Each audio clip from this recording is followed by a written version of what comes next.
اعوذ باللہ من الشیطان الرجیم بسم اللہ الرحمن الرحیم۔ السلام علیکم۔ میری آپ سب کے لیے یہی دعا ہے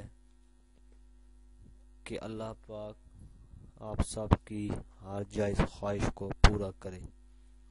میں کوشش کروں گا اور کرتا ہوں کہ اس چینل میں آپ کو ایسی باتیں بتاؤں جو آپ کے لیے دنیا و آخرت میں فائدہ مند ثابت ہوں۔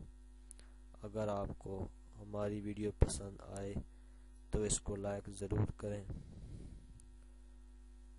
اور سبسکرائب کے بٹن پر ضرور کلک کریں، بیل آئیکن کو پریس کریں تاکہ ہماری آنے والی ہر نئی ویڈیو آپ کو بآسانی ملتی رہے۔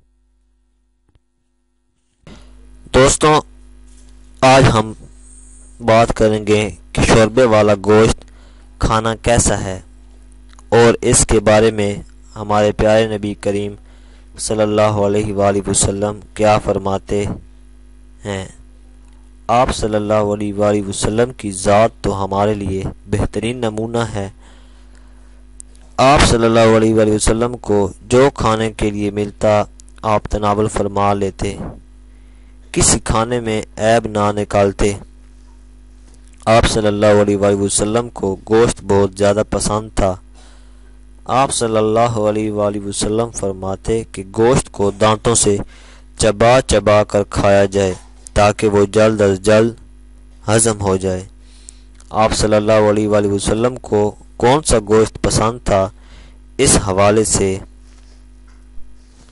مندرجہ ذیل روایت ہیں، جس میں نمبر 1 پر یہ درج ہے کہ آپ صلی اللہ علیہ وآلہ وسلم کو پیٹھ کا گوشت پسند تھا۔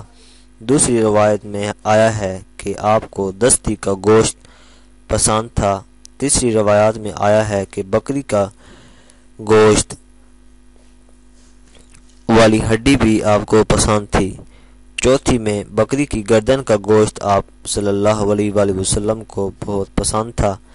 اگر آپ اپنے نبی کریم صلی اللہ علیہ وآلہ وسلم کی سنت پر عمل کر کے گوشت کھائیں گے تو آپ کو مزہ بھی آئے گا اور ثواب بھی حاصل ہوگا۔ اگر آپ کو ہماری ویڈیو پسند آئی ہے تو ویڈیو کو لائک ضرور کریں، سبسکرائب کے بٹن پر ضرور کلک کریں، کمنٹس اور شیئر کر کے ہماری حوصلہ افزائی کریں، بیل آئیکن کو ضرور پریس کریں تاکہ ہر آنے والی نئی ویڈیو کی جانکاری آپ کو آسانی سے ملتی رہے۔